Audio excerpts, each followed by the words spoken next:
Hello, my name's David, and I'm a Magic the Gathering player, as well as an artist, and I thought maybe I'd talk about customization, um, and just explain what's a bit about it. And, as we know, Magic the Gathering is all about customization, especially if you have a deck that you really like. The ability to take uh, normal Magic cards and put a new face on them, essentially, uh, gives your deck, uh, separates your deck, I should say, from the rest of the people. And you know there's a lot of things you can do. There's a whole bunch of stuff. Um, but simply put, you can pretty much do anything on the stuff. So, with there's a lot of the different tricks. Like you can use acrylic for example, on Magic cards, because the surface is just pretty much cardboard. That gives a nice snapback to the cards itself. So you can use 10-cent Magic cards that you wouldn't normally use, and put something else on them, essentially. There's different ways to do it. This way, I took a piece of paper and tape, and I taped the piece of paper to a Magic card, and simply used a Sharpie on the tape as a border, with an illustration in the middle.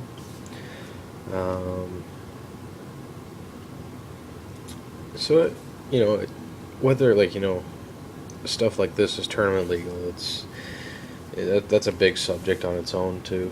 How one of the things I learned that when I made this was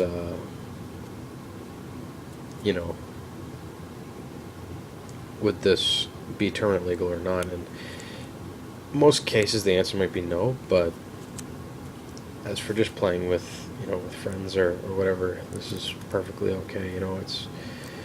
I learned that when I learned that you had to have some of the cards showing to tell what the player could tell, what your opponent could tell, what it is across the table, without having to reach in and look at what that is. Instead, what is this, and instead of trying to have to explain to the player, oh, okay, this is a forest. I couldn't tell that, So stuff like these cards would cause some issues, but it's it's about customization, and stuff with your friends like this is okay. I would think this would be tournament legal in most cases. You would ask, of course, the person hosting the tournament, or the judge, whoever, if this would be okay for me to use beforehand, and if he says yes, then all the better. So that's just a bit about card customization, but it's not just cards you can customize. Magic has dice that can be customized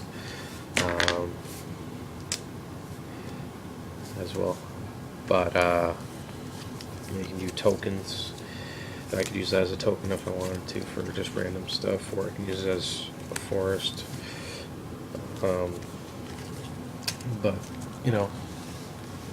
one of the other things that I have that I customized is Magic the Gathering playmats. This I bought at Fabricland. It's kind of a leathery texture to it, but I bought it at Fabricland for $1. It was this weird, badly cut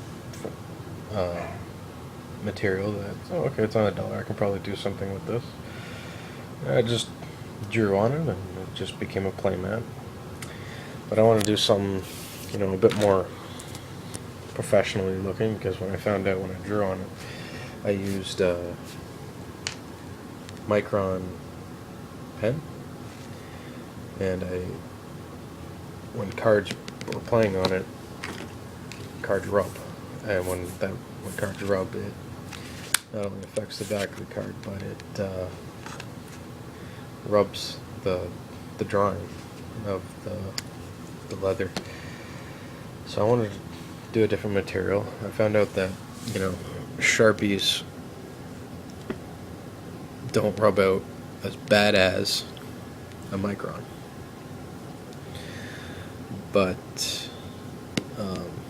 still wasn't really enough, because Sharpies never had a very thin line that I was looking for cross hatching as an art technique when I draw. But you know, I just made do with Sharpies, and so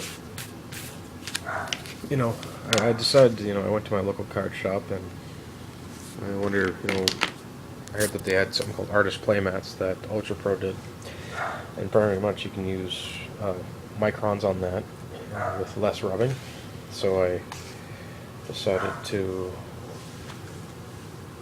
do another one, and it was actually an upgrade from my previous playmat. So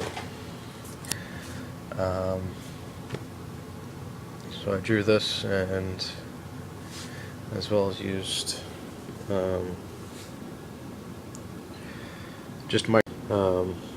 I used just a micron on these ones, and I found out that with the micron marker, it retained its ink in the playmat, and it's kind of like a silky fabric material, and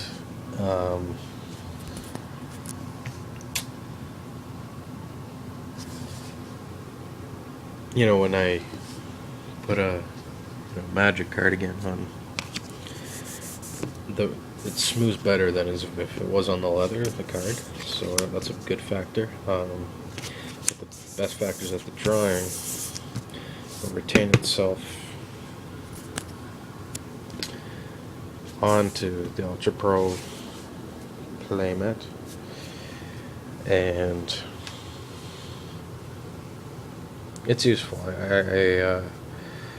It was a lot better. I got this guy for, instead of $1 Fabric Land, I got this guy for $25. So you know, you get what you pay for, I guess. But you know, same techniques, cross hatching. Yeah, you know, you can customize playmats. You can customize. Oh man, you can card sleeves, deck boxes if you wanted to. You know, Magic is huge for customization, or also known as alteration. You know, one thing I was just remembering actually, you know, about tournament legal stuff, and the rules would say that the card would have to be legible to the player across the table for it to be tournament legal. So they would have to tell from across the table what the card is without having to reach in and see, oh, okay, what's that? And not having to ask you the question, so is that a land or something? And you know, there's a little article about on Wizards.com about alteration, and you know, let's say I played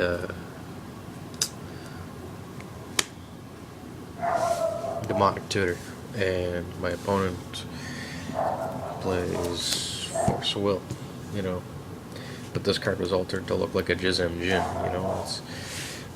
That's like one of the things, you know, you don't want to reveal that information, right? Like, so, you know, that's just an idea. But that's my video. Thank you for watching.